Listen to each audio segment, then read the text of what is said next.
On rentre dans la partie beaucoup plus... C'est le cœur un petit peu du festival, là. C'est le centre des opérations, que tout le monde appelle plus communément Ops, en fait.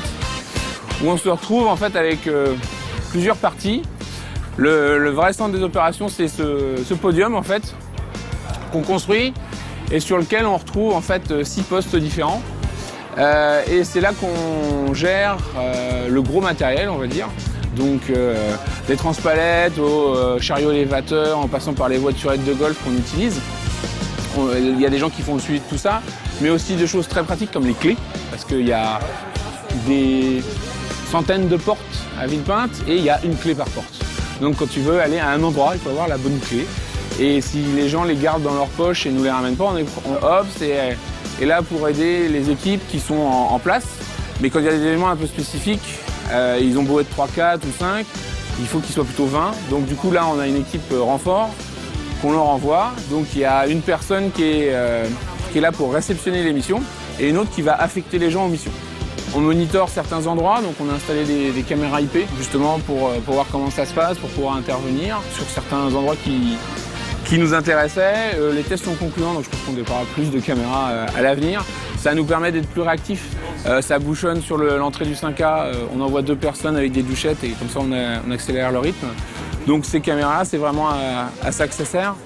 Sur le point d'efficace, c'est un endroit un peu stratégique dans le sens où la notoriété des invités n'est pas forcément proportionnelle au nombre de gens qui va venir essayer d'avoir une dédicace.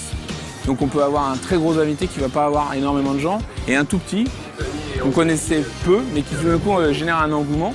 Donc on se retrouve avec des files d'attente beaucoup plus longues que prévu et du coup nous on intervient, on envoie une équipe renfort justement pour faire en sorte de gérer.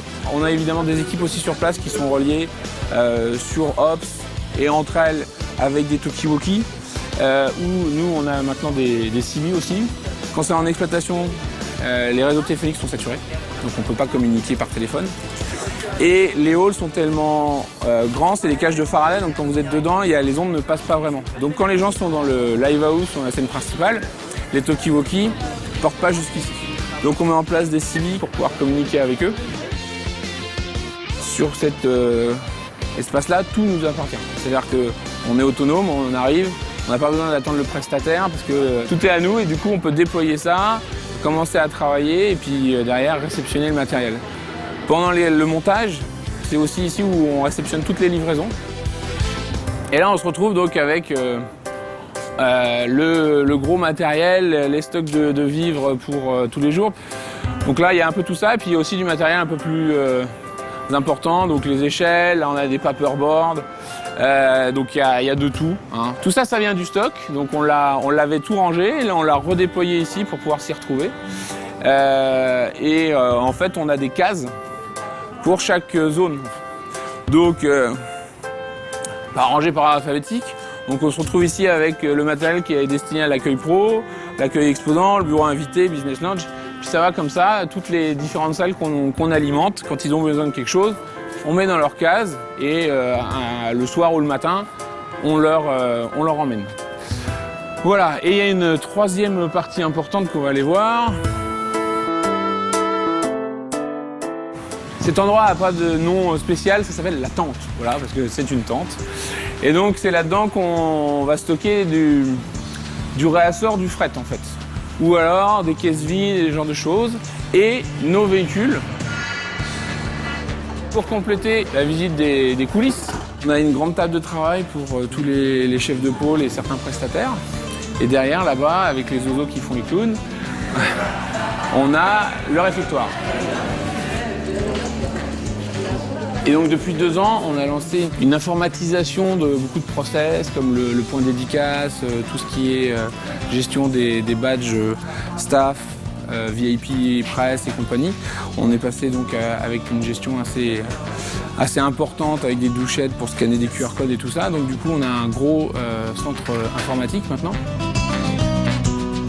Alors mes missions à moi sur le salon, là du coup, pendant le montage, je m'occupe de faire en sorte que tout le matériel qu'on a prévu soit bien déployé et expliquer aux gens comment l'utiliser. Parce que c'est très bien d'avoir des gens qui parlent japonais, mais s'ils ne savent pas faire du café aux espaces invités, ça va pas marcher quand même. On aura beau s'excuser en japonais, s'ils n'ont pas de café, ils n'ont pas de café.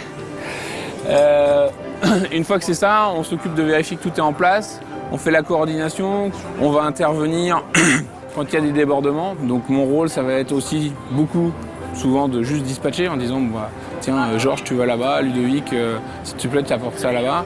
Je suis aussi là parce que c'est mon bébé un petit peu et j'en tire les leçons, c'est-à-dire que je passe aussi beaucoup de temps à noter en disant bon alors ça, faut plus le faire comme ça c'était bien. Et puis on invente des choses tout le temps pour faire progresser l'organisation du festival.